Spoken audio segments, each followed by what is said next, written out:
Hello and thank you all for joining us. You're watching Addis News Hour with the news. I'm Tabitha John. Do stay with us.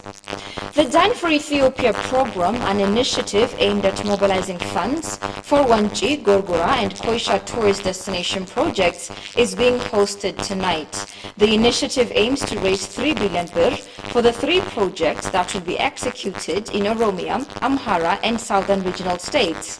In a tweet, the Prime Minister thanked those who took part in organizing a photograph exhibition in connection with the program. When marking the long-awaited Dine for Ethiopia today, Prime Minister Abiy appreciated those involved in showcasing the attributes of the 3 sites in an exhibition. Ethiopia's diversity, cultural, historical and natural assets are the untapped potential to lift the nation to prosperity, Abiy mentioned. The 3 projects are expected to create jobs for the local communities, drive tourism and augment service economies.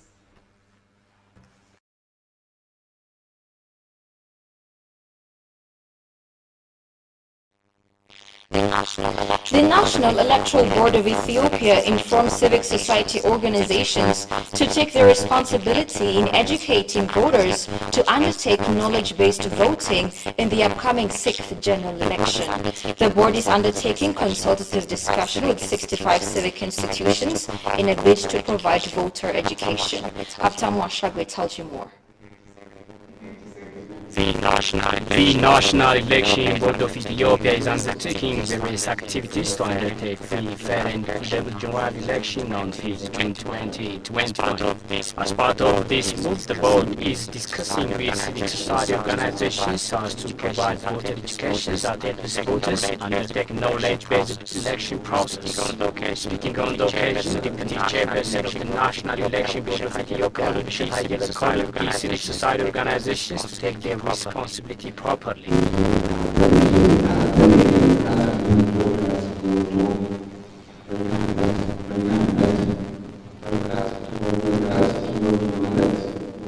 If you take your responsibility, we can bring better peace in addition. We can realize effective democratic transition in our country. I hope you can achieve providing voters education properly. Of the total 300 civil organizations, the National Election Board of Ethiopia selected qualified civil society organizations, representatives of organizations to conduct exercise to provide voter education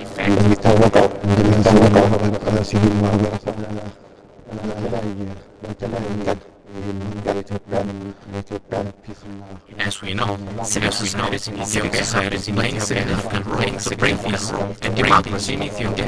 Based on the schedule set by the national election board of Ethiopia, we are ready to provide voter education. We are preparing flyers as well as other materials to reach the community with the grassroots. I hope we are more than ready to increase voters' awareness about the upcoming election.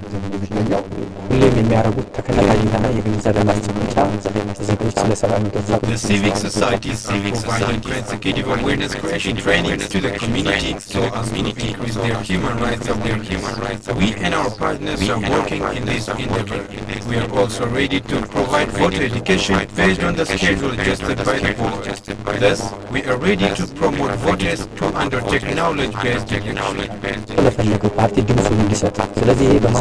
Civic society organizations further say they are ready to maximize their efforts in the overall election process impartially.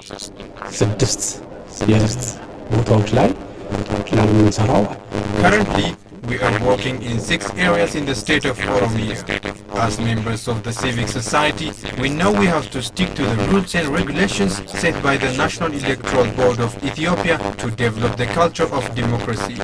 As a civic society, we made ready 6 coordinators and 22 trainers to provide voters education to the community.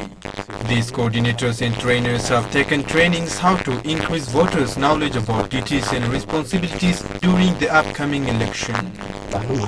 እኛ ሶሳይቲዎች ያው እንደሚታወቀው መጀመሪያም ስንቋቋም ራሱ ከማንኛውም የፖለቲካ As civic society, we are free from any activity which belongs to any political party. We are working only for community development as well as to create responsible citizens to the nation. Thus, we are promoting voters to undertake peaceful election based on knowledge. We are neutral from political parties, religion, among other concerns. Ethiopia's sixth general election was originally slated for June 2021. Ethiopian Citizens for Social Justice Party, IZEMA, yesterday conducted a conference to discuss its policies and launch its political manifesto for the upcoming 6th general election. Opening the conference, Ethiopian Citizens for Social Justice Party chairperson Yeshuas Asafa said the party has been making preparations to actively compete in all electoral polls across the country. Efforts should be intensified to ensure peace and stability of the country so as to make the election successful, he added. In the meantime, the party has introduced its electoral symbol, Lady Justice holding the scales of justice. Explaining the reason for selecting the symbol, the party leader said it is to express their commitment towards realizing equality and justice in the country.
Ethiopian Embassy in South Africa held a webinar panel discussion as part of the 125th anniversary of Adwa Victory. Senior government officials and renowned Ethiopian scholars from Ethiopia, South Africa, and across the world participated in the event. During the webinar, Ethiopian ambassador in Southern Africa, Shifara Taklamariam, explained that the panel discussion aims at helping Ethiopians and Ethiopian origins in the Southern Africa region to play their part in maintaining the sovereignty of their country and unity of Ethiopians. And this can be realized through events like this panel discussion, which promotes the understanding of the values of Adwa Victory and the secrets behind that victory.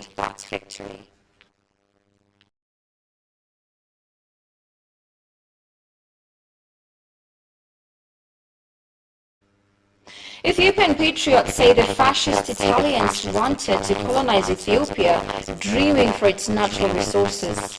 They called on the current generation to unite better than any other time in history against anti-peace elements to Ethiopia. Emmanuel Durge presents the full. These patriots are descendants of brave Ethiopians who defeated the then modern Italian troops. The members and leaders of the ancient Ethiopian Patriots Association say the major goal of Italy's invasion was to exploit the abundant natural resources of Ethiopia. The reason behind Italy's invasion on Ethiopia is that they had wished to take up Ethiopia's natural resource like they did in countries they were colonizing. Ethiopia saw itself as a bread. First Italians invaded Ethiopia in this wish of plundering its wells. Our forefathers vanquished them because they were brave enough and united to defeat them. Ethiopians preserved their freedom and our flag remained in the Tower of Freedom. This is not such simple. It's a result of the unity and patriotism of our mothers and fathers. ከህዝቡ አንድነት ነው ከህዝቡ ፍቅር ነው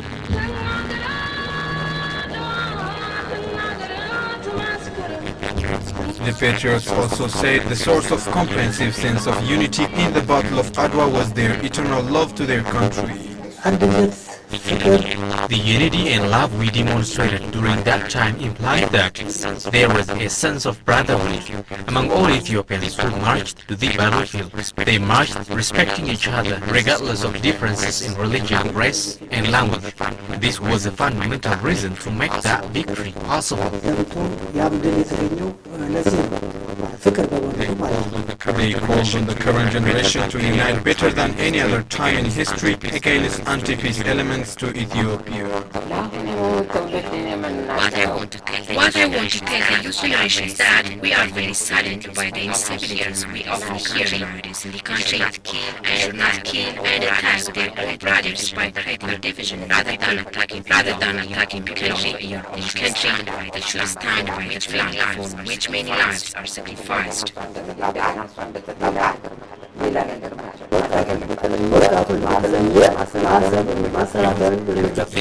Have to think of and should be careful of listening to advice and reacting politely based on that they should keep their dignity and that of their country.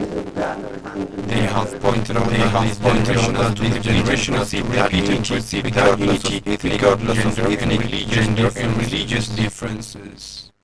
The victory of Adwa was not simply a defeat of Italy and military operation. Adwa's victory very much came during an exclusive historian assistant Ababa says Adwa is a victory beyond Ethiopian. It was also an engine to fight colonialism for the rest of Jerusalem has interviewed and has filed the following report.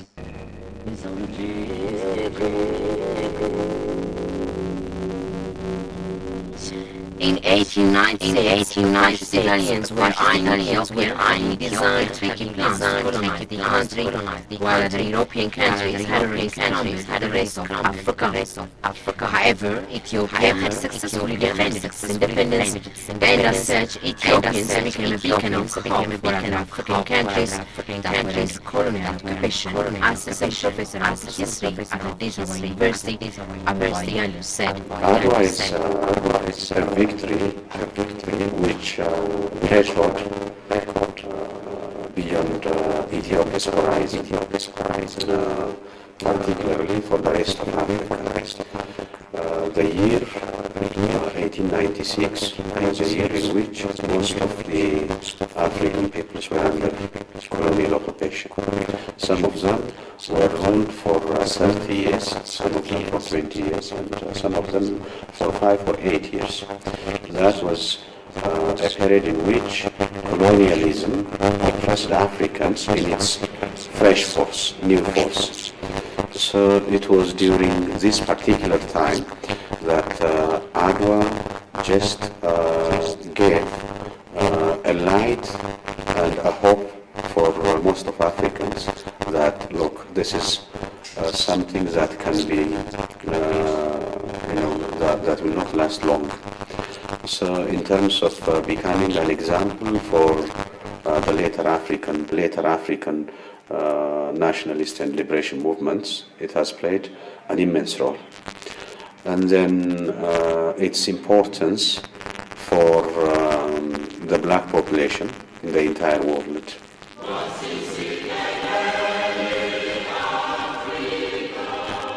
According to the scholar, Adwa became an inspiration among Africans to be united for Pan-Africanism movement. Therefore, Ethiopia's role was remarkable for that initiative. Beginning from the 1880s, there was a quest among Africans for unity at regional levels. In Eastern Africa, there were attempts to unify the resistance against the Germans or the English. In West Africa also to some extent. But later on, you see, during the liberation movement, that was in the 1940s, 50s, 60s, the need for a united African movement became clear. And Ethiopia's reference of playing a leading role in that movement emanates from others' respect, and others respect Ethiopia's involvement and leadership because of references like Many historians say that the victory of Adwa was not simply to defeat Italy, but it was against European imperialism. Agvistat say Adwa as a manifestation of equality in beings. One way or the other, the victory of Adwa was a victory over racism. It was a victory over European philosophy of men are not credible, their own race is superior. So after 9 years, that was repeated in Eastern Asia, the Japanese defeated Russia in 19. So absolutely, when we think of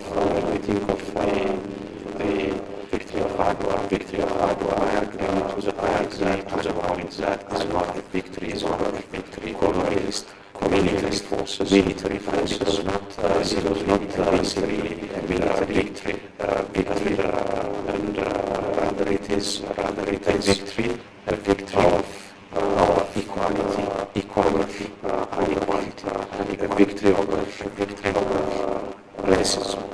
On February 8, 2021, a month-long celebration of the 125th Adwa victory was commemorate Ethiopia's sacrification for safeguarding Ethiopia's sovereignty and symbolize Adwa as a national pride, freedom for Africans and the black people around the globe.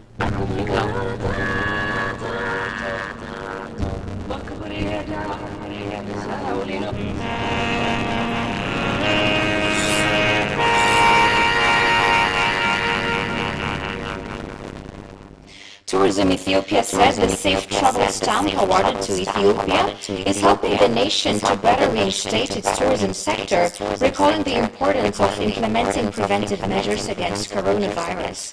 Alula Taklamariam has more. Tourism is among the most hit sectors by the coronavirus pandemic. However, countries like Ethiopia have been able to deal it, putting sustainable tourism strategies in line with preventive measures of the COVID-19. Ethiopia has also implemented major steps over the previous year to ensure safety for residents, travelers, and workers in business in the tourism value chain, as the nation reopened its borders to international visitors. For this reason, the country has become the latest destination to be awarded some few weeks ago by the World Travel and Tourism Council Safe Travel Stamp, which is the world's first ever global safety and hygienic stamp. Eligible business in Ethiopia such as hotels, restaurants, airlines, tour operators, outdoor shopping, transportation and airports will be able to use the stamp once the health and hygienic protocols outlined by the World Travel and Tourism Council have been implemented. Tourism Ethiopia welcomes the Safe Travel Stamp recognition, saying an opportunity to reinstate the tourism sector in the country. This Safe Travel Stamp will contribute a lot in our future tourism marketing and promotion. It gives confidence for travelers, and it's also, something that will create the hygiene and sanitation culture and the cleanness of our touristic services to be improved. So the World Travel and Tourism Council Safe Travel Stamp does mean a lot for Ethiopia as a nation. The Director General said Ethiopia will continue exploiting its tourism potential, taking the global recognition as an opportunity to do so. We started now, using this Safe Travel Stamp in our promotion. We have started using this Safe Travel Stamp to advocate Ethiopia is market ready to welcome tourists, and everywhere tourists are heading to, they won't be exposed for COVID-19. These are more or less the advantages, and more, we will capitalize on our marketing and promotion using this safe travel Islam, as Ethiopia is one of the safest places for COVID-19. Actors in the industry also recall the significance of implementing precautionary measures of COVID-19 while promoting tourist destinations. ኢትዮጵያ ከኮቪድ አንጻር ማድረግ የሚጠበቅባትን ሁሉ ዝግጅት አድርጋ Ethiopia's move in opening back its tourism sector to the world is a good step, indicating its readiness to reinstate the sector. It's of great importance. It helps us further promote tourism destinations. We may not immediately with this recognition after global lockdowns and people begin to flock to countries like ours to visit historic sites. Ethiopia is among the fortunate nations to get the sector to any kind of travel and the World Travel and Tourism Council. To a story from across the coronavirus death toll on the African continent surpassed 100,000 as African countries struggle to